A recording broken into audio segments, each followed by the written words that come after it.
know the single biggest key to judging the overall strength of any horoscope? Or how to understand where a person's vitality, authority, or even chronic bone issues come from? If you ever feel lost while reading a horoscope, start with the king. Because when the king is understood, the entire kingdom becomes clear.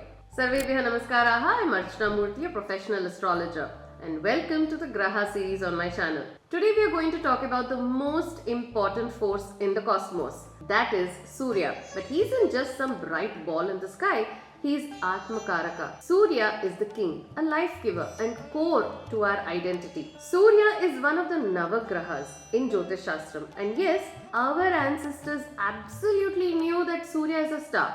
As a matter of fact, Vedic knowledge introduced the heliocentric idea long before the world accepted it. What is heliocentric? It is where helio, as in the sun, is in the center of the solar system. When the rest of the world believed Earth was the center, our texts clearly place the sun at the center with the grahas revolving around it. That alone shows the scientific depth of our ancient wisdom. So if we already know that Surya was a star, why do we still refer to him as a graha? Because graha doesn't mean planet.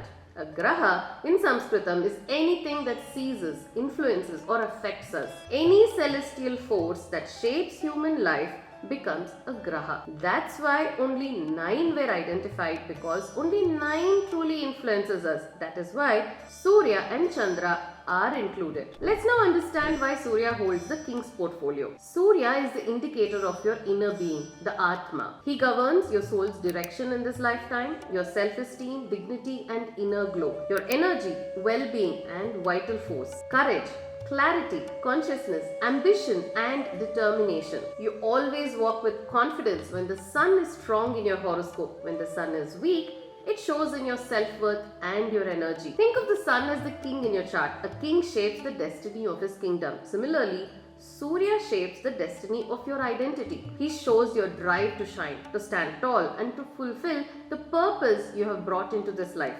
This is the power of Surya. He signifies leadership, inspiration, respect, father, king, royalty, politics, governance, administration and high-ranking positions. So wherever there is the exercise of authority, from the village office to the national seat of power, there is Surya. And wherever there is hierarchy, Surya sits at the top. In a family, in an office or in a nation, there is always a sun.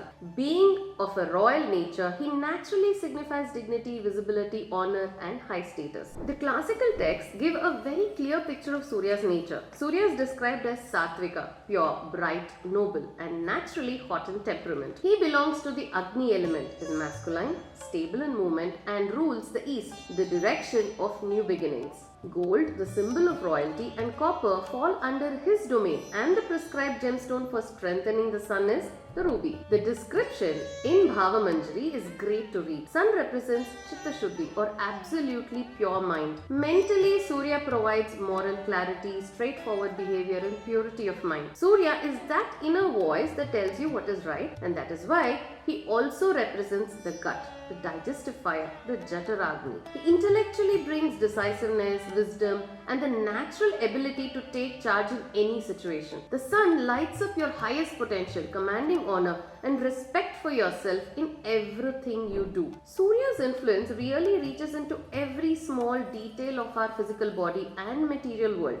That is why he is the Arogya Karaka. All the life centers that keep you alive, your heart, your breath, your bones, come under Surya. Your bones are your framework and the architect of that framework is Surya. He also governs Pitta, the internal heat responsible for digestion and metabolism. This is why our ancestors said Arogyam Bhaskarati Chet. Health comes from the sun. This is precisely why our ancestors suggested the use of copper, just like water in a copper pot, consumed early in the morning for hygiene, because copper is ruled by the sun. In the external world, Surya is connected with mountains, forests, the main entrance of a home or office. Why? Because it is indicating the entrance to power. Even pungent taste, thorny or strong plants, and anything that carries radiance or authority, like gold, red colored items, and royal symbols, is attributed to Surya. Surya is worshipped under various names, each describing a different quality. Names like Aditya, Bhaskara, Divakara, Tapana, Arka, Savitru, Mihira, Sahasrakirana, and Pushan each describe a different aspect of the sun. Its light, heat, nourishment, brilliance, or movement. Every name represents a different ray of the sun, a different expression of the very same power. For those of you who know Gayatri Mantra or understand it, you all know the Gayatri Mantra is actually praying to Surya. That's Saviturvarenyam. And because it is written in the Gayatri Chandas, it is popularly called Gayatri Mantra. So this concludes part 1 of the journey with Surya. We have established Surya as the king, who is the source of our soul, your dignity, your vitality, and your moral clarity. Surya defines the core of who you are, but this is just the beginning. In part 2, we'll explore into how that powerful energy really manifests in your horoscope. Surya's strengths and weaknesses, his nakshatras, remedies, and even the legend behind the Konark Sun Temple. Found this video informative? Please like, share, and subscribe Astro Science with Archana Murthy. Well, with knowledge comes awareness, and with awareness comes insight, and I want you to develop Jyotish Shastram insight to plan your life better. Dhanyavadaha.